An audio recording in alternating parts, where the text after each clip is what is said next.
Twin Busch, Germany, your competent partner for lifting platforms and vehicle garage equipment with 12 branches in 7 countries.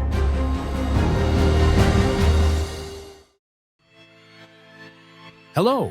Today we will show you how to correctly assemble the TW445E-400-G from Twin Busch.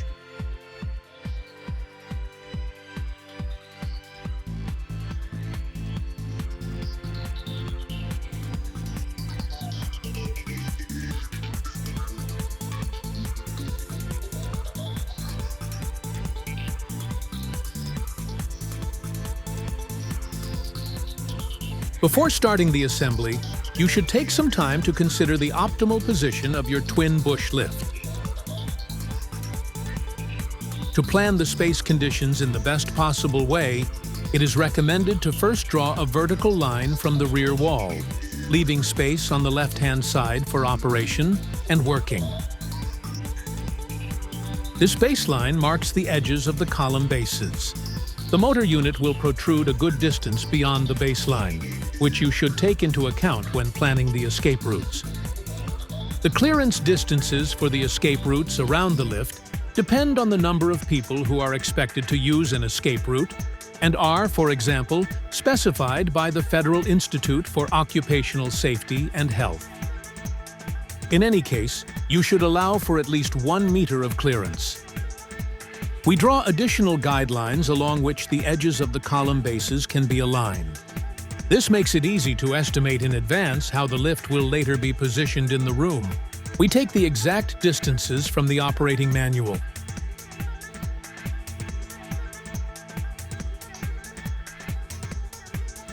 Your TW445E-400-G lift is delivered in a single package.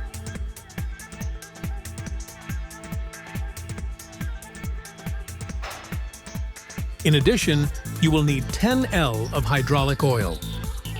These are consumables and are not automatically included in the scope of delivery. They must be ordered separately. Open the package using a sharp knife and remove the plastic film. Between the runways, you will find the columns, the crossbeams, and all other parts of your lift. Carefully remove the packing straps. Warning! These are under tension. We keep the wooden board, as we will need it later for the assembly. Now the retaining bolts of the main column are removed. Here we see the main column, recognizable by the mounting plate of the control box. Now remove the main column, to which the control box and motor unit will later be attached. Between the runways, you will find the crossbeam, the drive-on ramps, and a box containing small parts. Remove the box containing the small parts. Open the box and check its contents.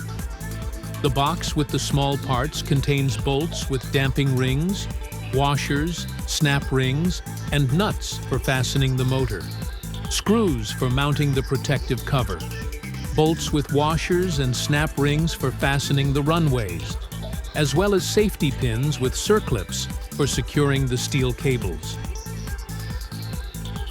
In addition, there is a return hose for oil-containing air, a safety device for the hydraulic hose, mounting plates for fastening the drag chain, a contact plate for the limit switch, and 2 cover plates. Now remove the control box.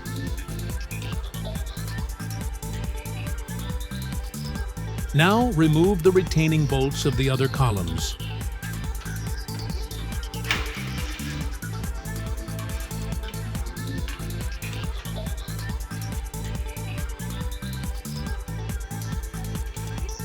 Then the other columns can be removed. Here we see the drag chain, through which the oil hose and cables will later run.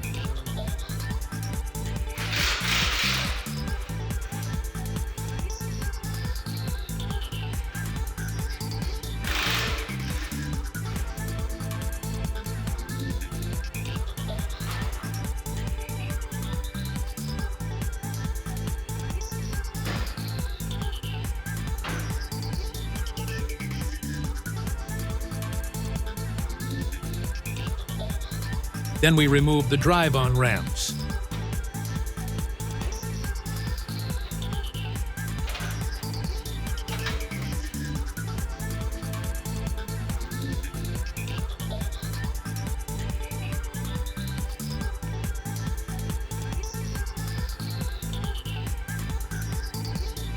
Remove the safety lock ladders.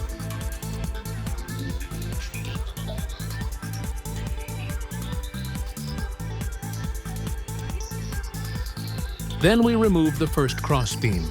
This requires at least 2 strong persons. The crossbeam can also be moved using suitable lifting equipment.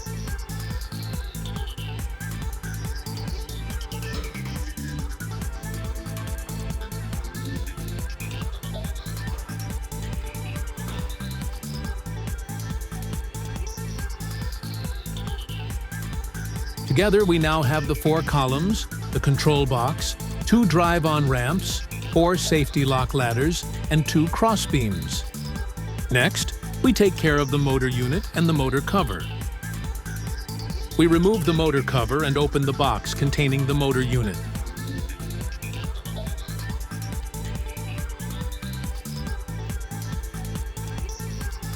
The manual is included with the motor unit. Before proceeding with the assembly, take out the enclosed manual and read it carefully before starting the installation. During the entire assembly, check all bolts for tightness and retighten them if necessary. Be sure to ensure that the columns cannot tip over until their final fixation. After all parts of our lift have been removed, we can begin the assembly. Place the first crossbeam in such a way that there is enough space for mounting the columns. First, we install the rear crossbeam. We can recognize it by the fact that when the small cover plate is at the front as shown here, the side with the 4 holes for adjusting the platform is on the right. To insert the safety lock ladders into the crossbeam, the locking mechanisms at the top and bottom of the crossbeam must be pulled by hand. Now insert the safety lock ladder into the designated guide in the crossbeam. Insert the safety lock ladders far enough so that they engage in the 7th position. All safety locks must be set in the same locking position so that the crossbeams are level when the columns are raised later. Then we repeat the last steps on the other side.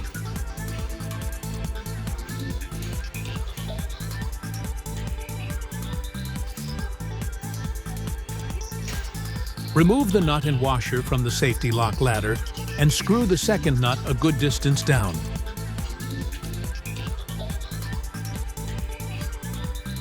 We start by inserting the columns on the assistance side, where we need one of the 3 standard columns. To insert the ladder, guide the threaded rod into the designated hole at the top of the column.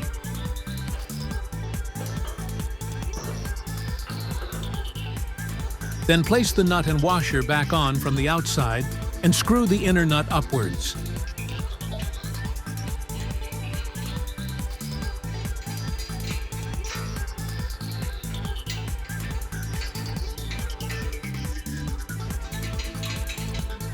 The safety lock ladders will be precisely adjusted only after the assembly is completed. Repeat these steps on the other side of the crossbeam. This time, however, use the main column, which can be identified by the brackets for the motor unit and the control box.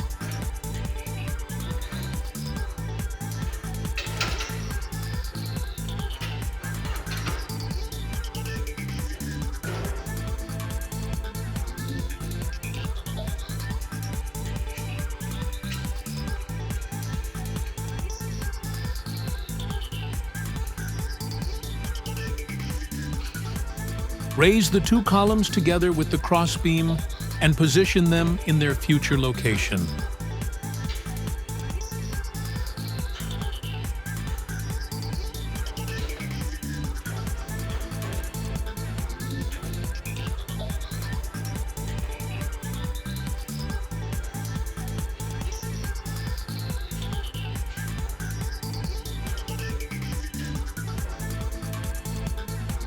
Normally, the lift is anchored to the floor only at the very end of the assembly, once all tensions have been removed from the structure. In our case, since suitable heavy-duty anchors from an identical lift are already in place, we are fastening them to the floor right now. We will then show the exact procedure for setting a heavy-duty anchor again at the end of the video. Repeat these assembly steps with the second crossbeam and the 2 remaining columns.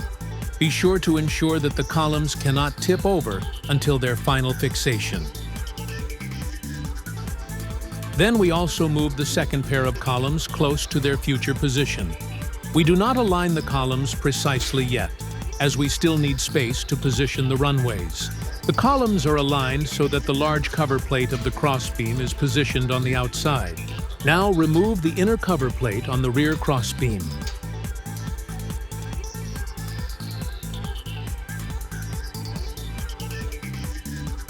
Then remove the cable ties under the main runway to take out the ends of the steel cables from the runways.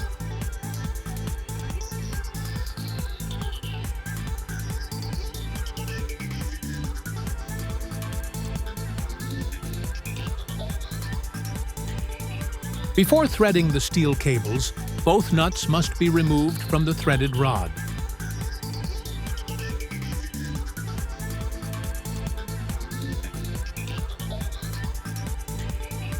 Then we relieve the upper runway using a forklift or other suitable lifting equipment. Since the runway must then be lifted over the crossbeam, a lifting device with a side shift function is recommended. Now we can unbolt the first runway and remove it from the transport frame.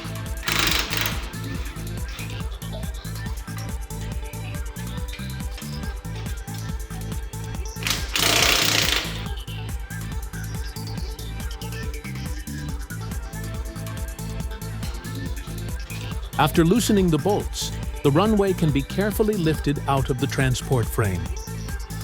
With the wooden board on the forklift forks, we can, in our case, also move the runway without the side shift function.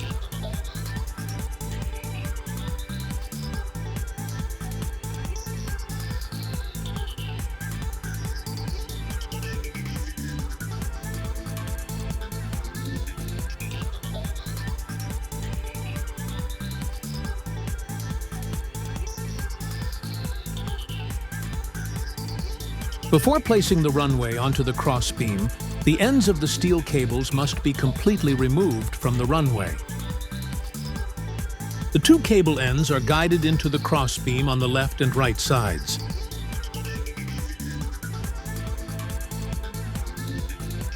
Here we can see how the cable must later run through the crossbeam. Once the cables are out of the way, the runway can be placed onto the crossbeam. Then we continue working on the front side of the runway.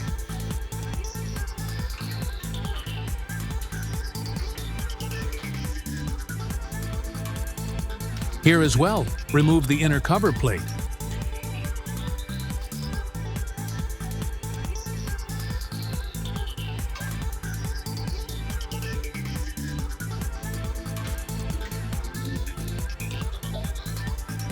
Before connecting the crossbeam and the runway, the steel cables are also routed into the crossbeam here.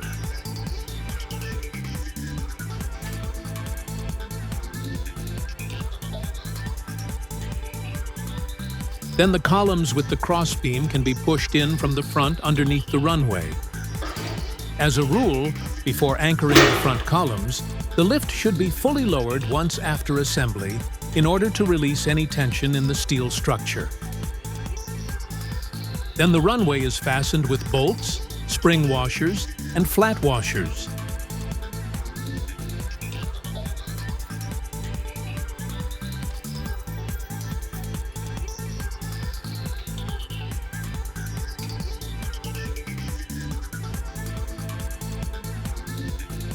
At the rear end, we first insert the rear bolts.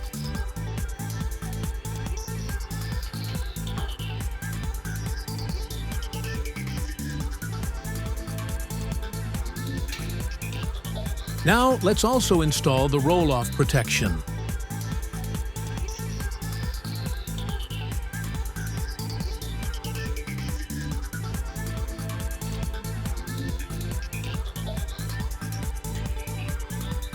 Now we move on to the second runway. The second runway is also lifted over the cross beams. The second runway is now also relieved with the forklift in order to release the transport frames.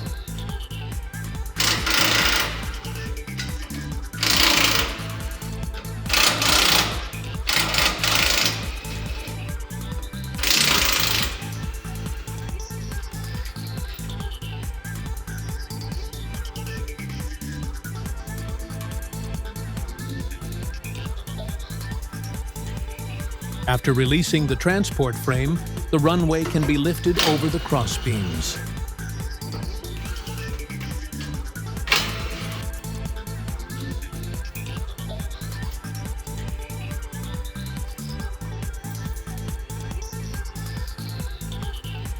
To lift the runway over the cross beams, it must be positioned at an angle on the forklift tines.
The right runway can be mounted closer or farther apart, depending on whether vehicles with a narrow or wide track width will later be driven onto the lift.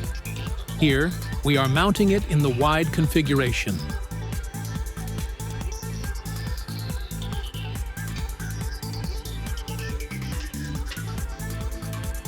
After that, we immediately install the roll-off protection using the inner bolts. Now, let's return to the steel cables. To route the steel cables, the cylinder must be almost completely pulled out of the piston. To do this, we first remove the plastic cap from the hydraulic cylinder.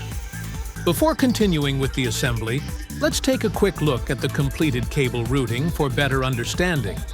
From the hydraulic cylinder in the left runway, 4 steel cables first run to the front end of the runway, and from there over guide pulleys to the tops of the 4 columns. When the hydraulic cylinder retracts, all 4 cables pull the runways upward evenly.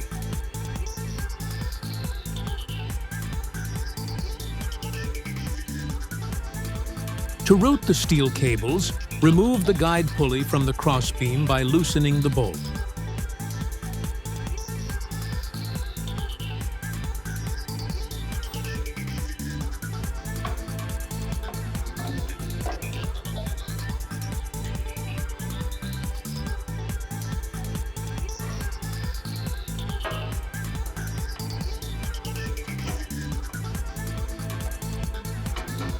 Then thread the cable through the crossbeam and immediately reinstall the guide pulley.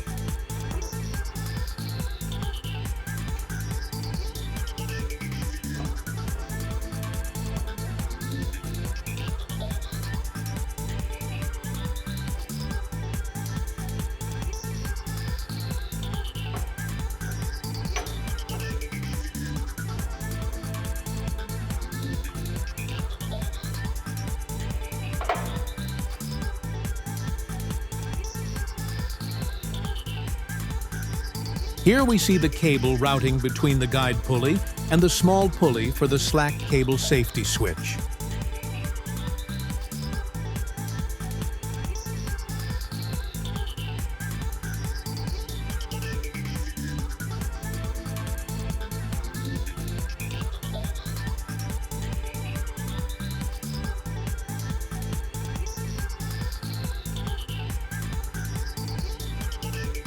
At the top, we insert the end of the rope through the appropriate hole, where the rope runs exactly vertically, and secure it with 2 nuts that must be locked against each other.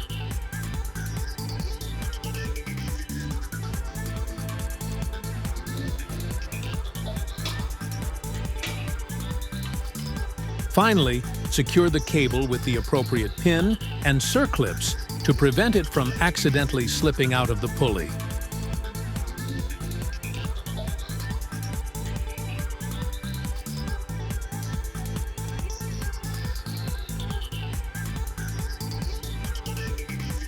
The other cables must then be routed in the same way.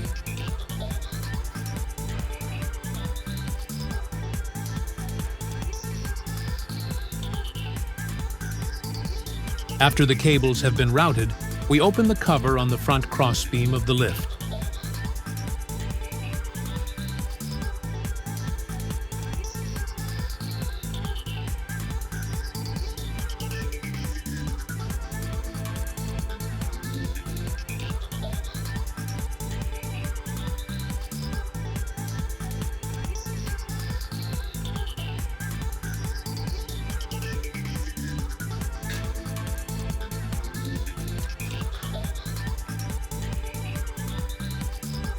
Pre-routed cables are already located here.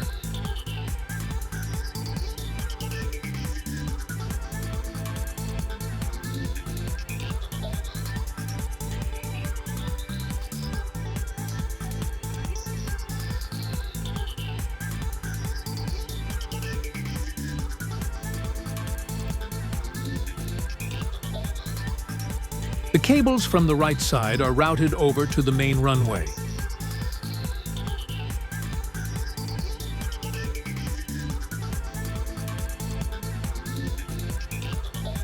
The open cable ends are now routed through the left hole of the crossbeam into the main runway.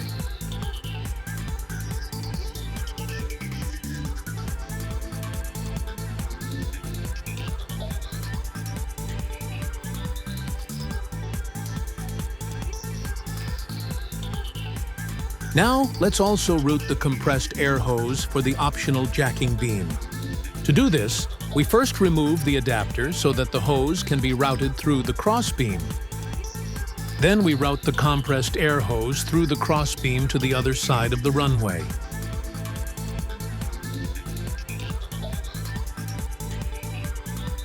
There, the adapter is reattached.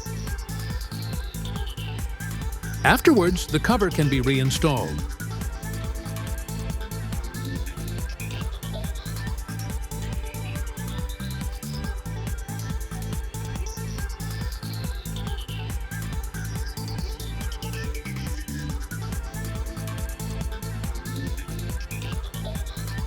Now the covers at the front and rear of the crossbeam can be reinstalled.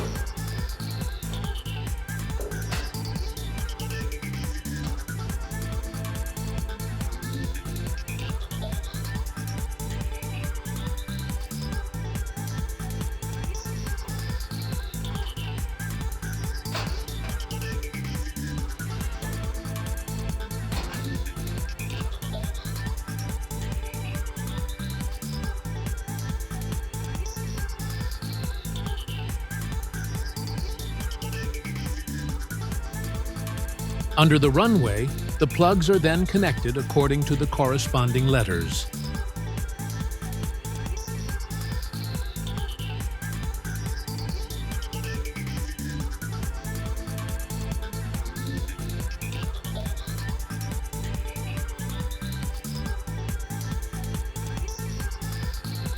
Afterwards, secure the cables with cable ties.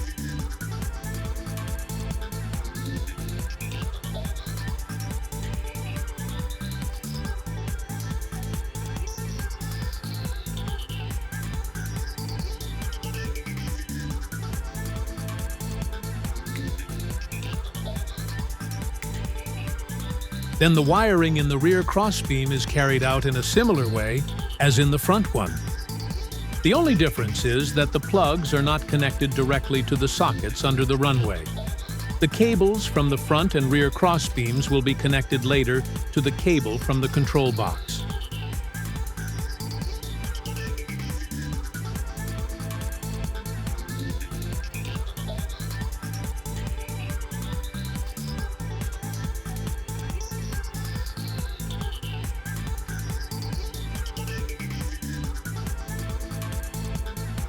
Now let's move on to the control box.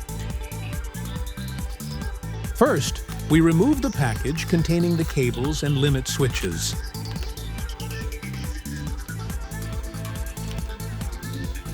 Carefully cut open the packages.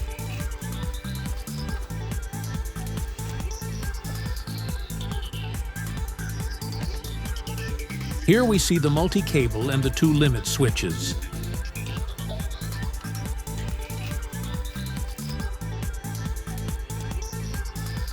Now loosely insert the screws for the control box into the mounting plate on the main column. After that, the control box can first be hooked in place and then screwed on.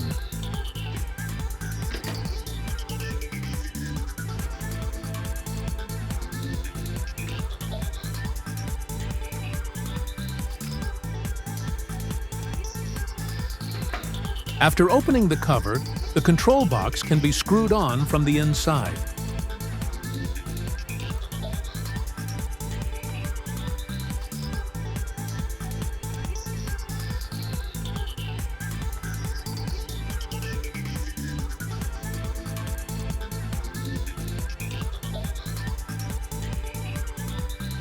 After tightening the screws, the control box cover can be mounted in an offset position to relieve the cables.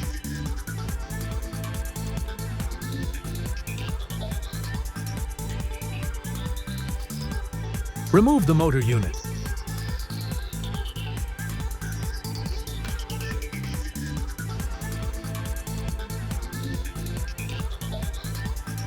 For mounting the motor unit, first insert 2 bolts with damping rubber, washer, snap ring, and nut into the upper holes.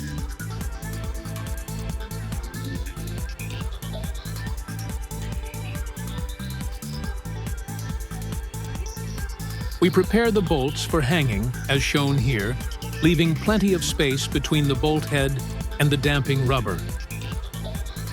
The motor unit can then simply be hung onto the main column.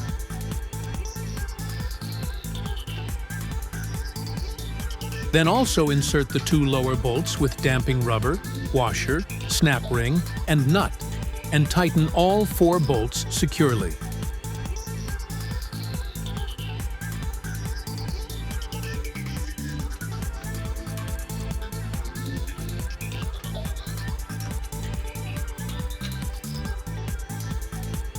Next, let's install the oil hose. To do this, first remove the existing adapter and replace it with the long adapter.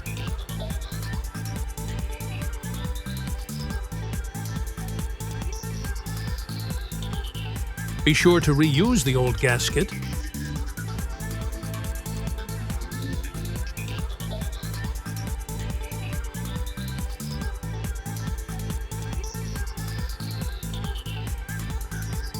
Now, let's install the bracket for the drag chain on the main column.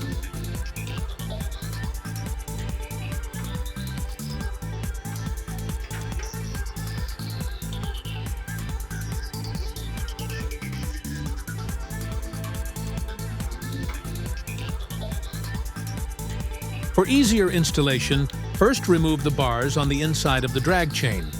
To do this, slightly twist the bars.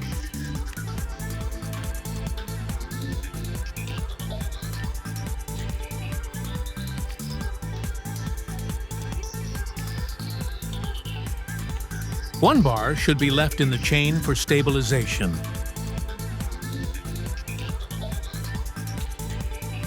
Then attach the drag chain to the main column and fasten it securely.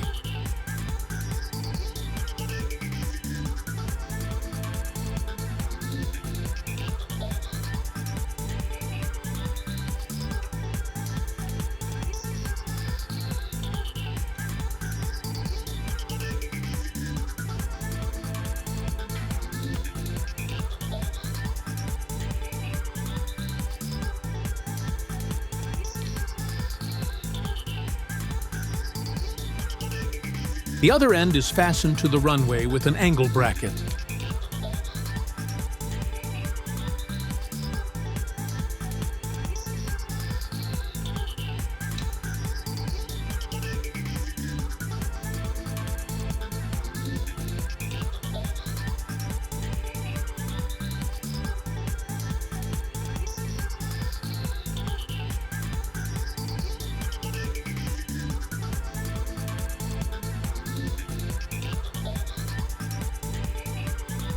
The compressed air hose from the runway can then be routed into the drag chain, and the multi-cable from the drag chain into the runway.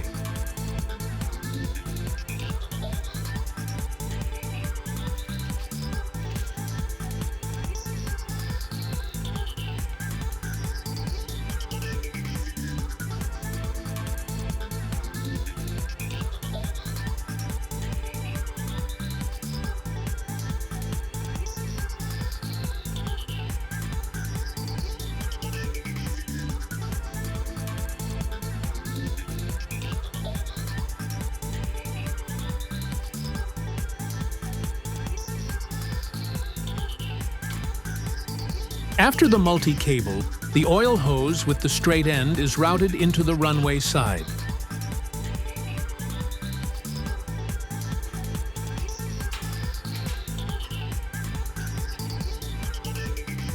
The oil hose is then routed far enough into the column so that it reaches the connection on the hydraulic cylinder. The ventilation hose for the cylinder is still missing. This too is inserted into the runway far enough to reach the connection on the cylinder.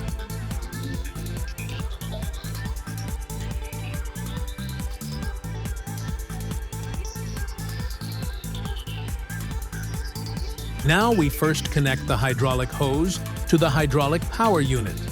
To do this, remove a single bar on the outside of the drag chain to route the hose through.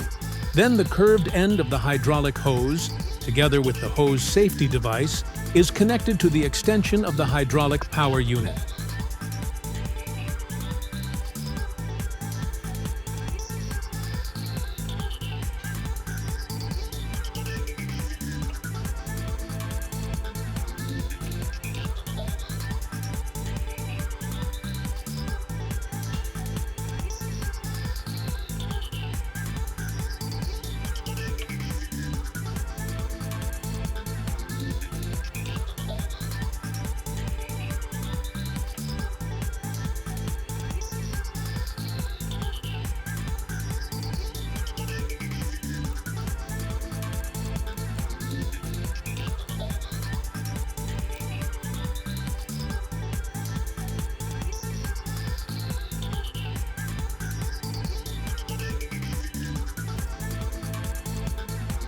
Let's now turn to the underside of the runway. The hydraulic hose is routed through the upper 3 channels to the front, towards the cylinder connection.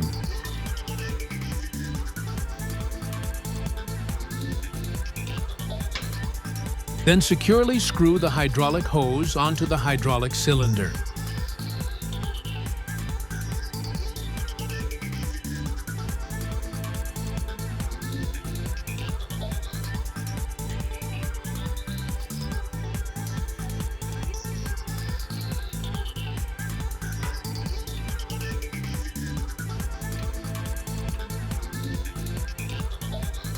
The ventilation hose is connected to the other end of the cylinder. Through this hose, any possible oil residues from the cylinder are carried back into the oil tank.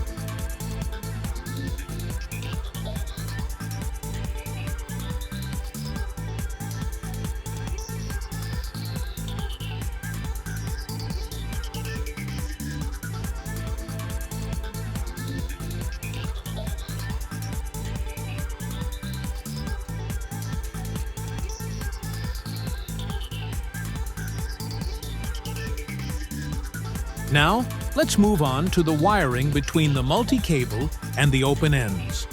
The wiring is done according to a table supplied with the lift. In this table, the numbers from the multi-cable are assigned to the letters of the open cables.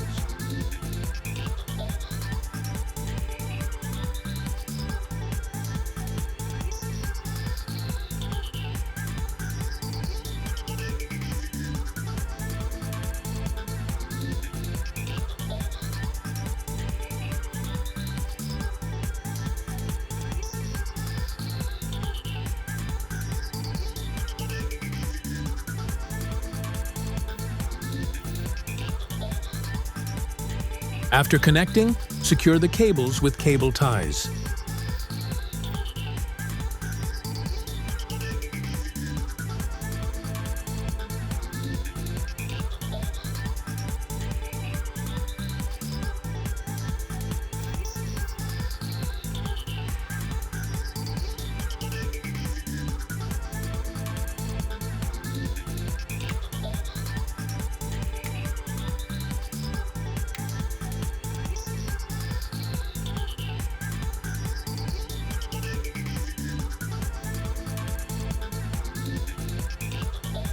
Now, let's route all the cables and hoses into the drag chain.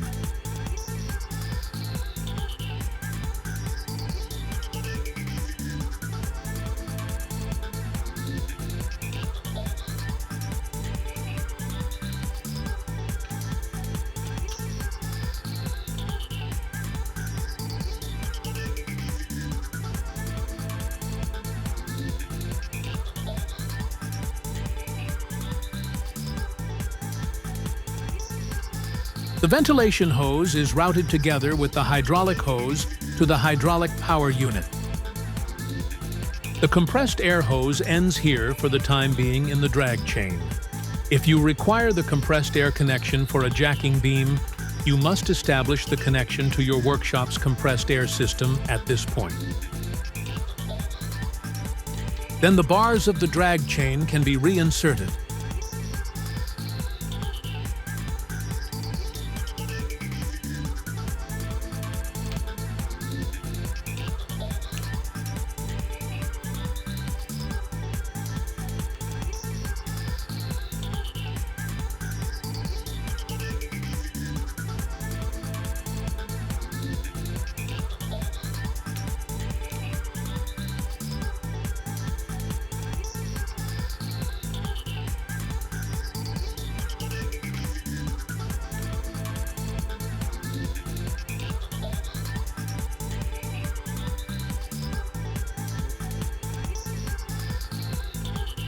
Finally, place the cover back on the runway side.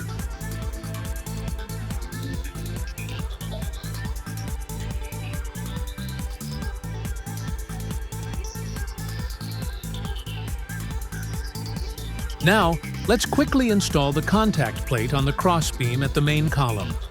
The plate activates the limit switch when lifting. Before the first lift, you should check that the contact plate hits the limit switch precisely.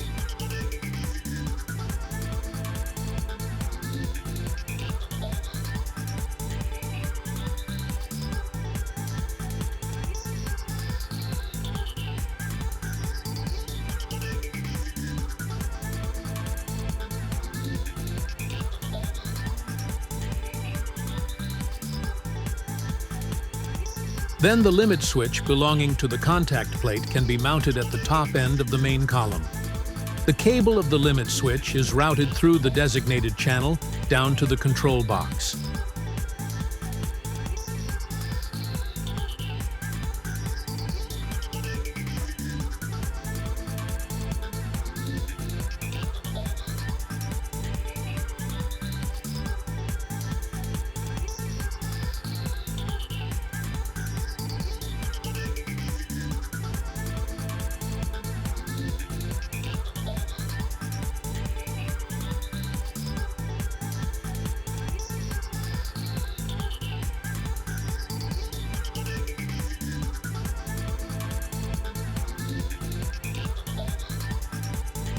The limit switch is mounted at an angle with 2 screws, as shown here.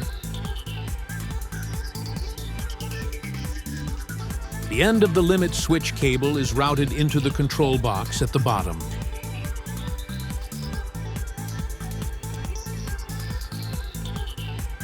Then we repeat the process with the lower switch for foot protection. Here, the cable is first routed upward through the channel.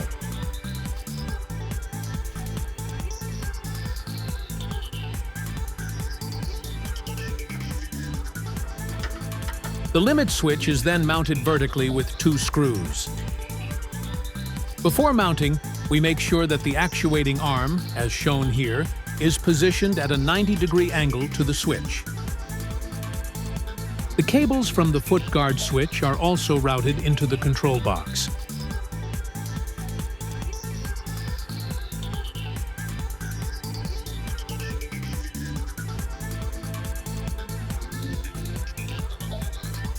Now let's move on to the wiring inside the control box. Please note that the following electrical installation must only be carried out by a qualified electrician.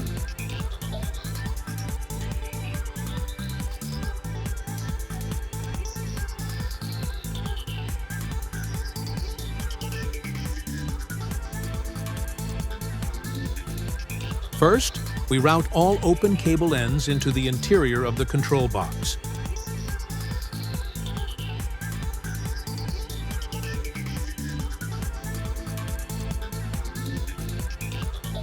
Here we see the cable of the solenoid-operated hydraulic valve.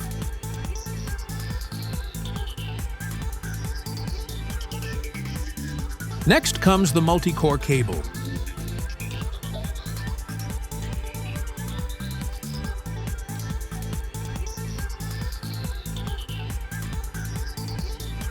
After that, the cable for the motor is connected.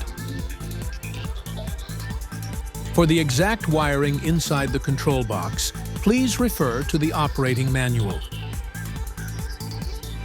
Afterwards, the control box can be closed again.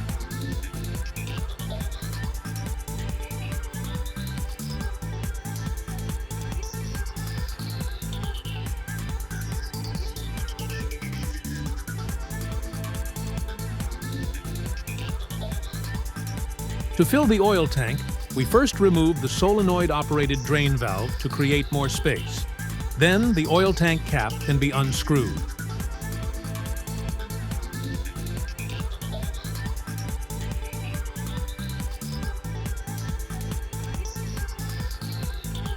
The oil tank can then be filled with oil up to the maximum level line. After the lift has been raised once, additional oil can be added while it is in the lowered position. Then reinstall the magnetic coil. Now we also install the vent hose for oil recovery. It is cut to the required length and connected to the hydraulic unit.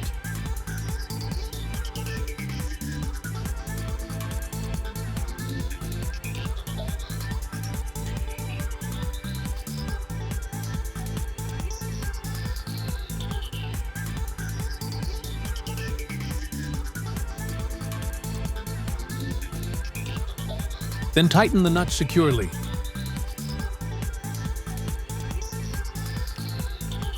After connecting the lift to the power supply, it can now be switched on and raised for the first time.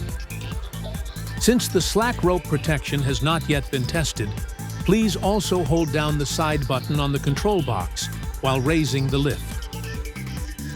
After tensioning the cables, the slack rope protection switch must be checked at all 4 corners to ensure it is positioned correctly.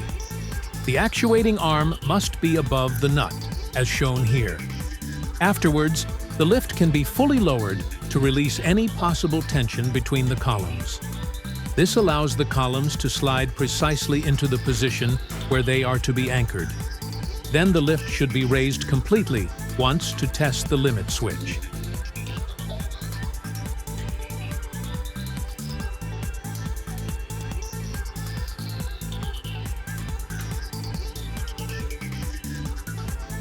We will now show you how to correctly screw the platforms with heavy-duty anchors.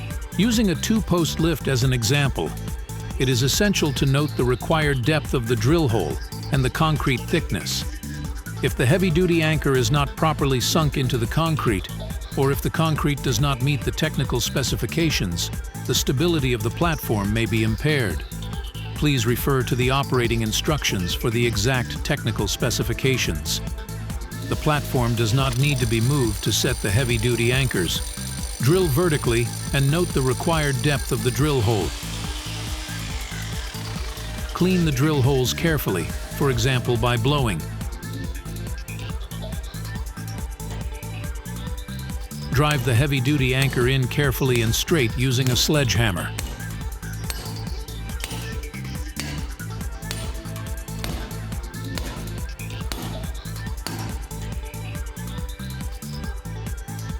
Before tightening the nuts, the columns must be checked for vertical alignment. If necessary, shim the posts on the heavy-duty anchors with the shims supplied. Once the columns are aligned, tighten the nuts with a torque wrench to the torque required according to the instructions. Then we raise the lift to a low working height. Now the protective caps of the cable mechanism are reinstalled.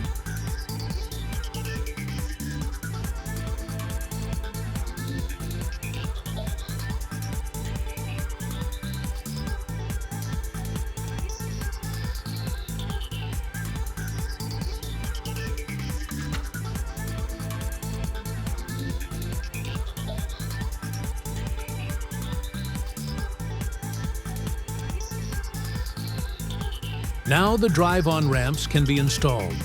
To do this, remove the circlip from the pin and attach the drive-on ramps with the pin. Don't forget to reinstall the circlip at the end.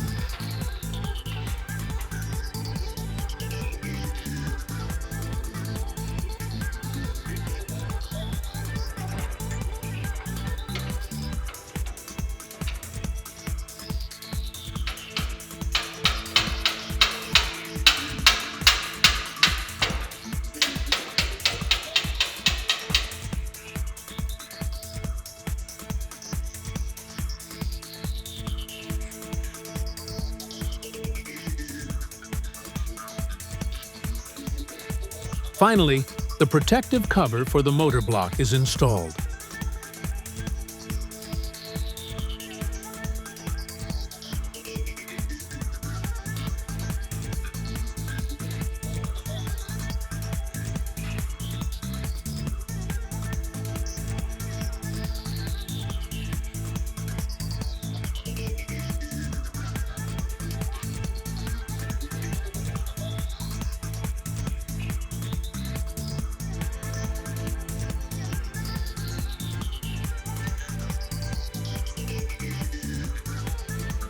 This completes the assembly of your TW445E 4-post lift.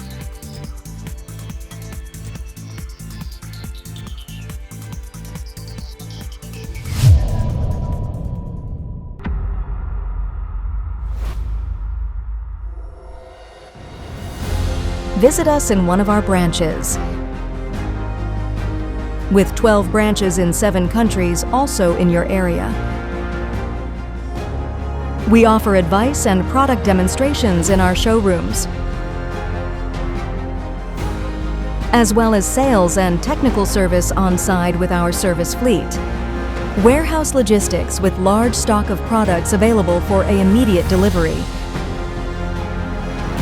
Spare parts and repair service assembly videos with step-by-step instructions, as well as constant new and further developments of our products. Everything from a single source, from lifts to tire changes and tire balances. Awarded 9 times as the best brand. Twin Busch Germany, your competent automotive garage supplier.